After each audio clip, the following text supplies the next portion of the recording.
भाजप उमेदवाराकडून पैशांचं वाटप केलं जातं। विकास आघाडीचे उमेदवार संदेश पारकरांनी आरोप केला, पैशाने विकलं जाणार हे कणकवली शहर नाही, संदेश पारकरांनी वक्तव्य केलेलं आहे।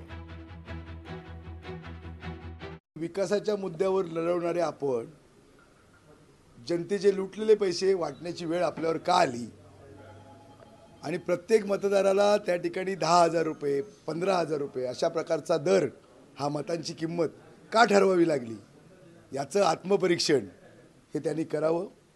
खरं तर पराभवाची जी चाऊल आहे, पराभव नजरेसमोर दिसू लागल्यामुळे हा शेवटचा प्रयत्न हा त्यांचा आहे। पण माझी कणकवली शहर हे एक सुसंस्कृत शहर आहे, एक स्वाभिमानी शहर आहे, पैशानं विकलं जाणारं हे शहर नाही। लोकशाही मराठी ऐका, पहा, जागरूक रहा।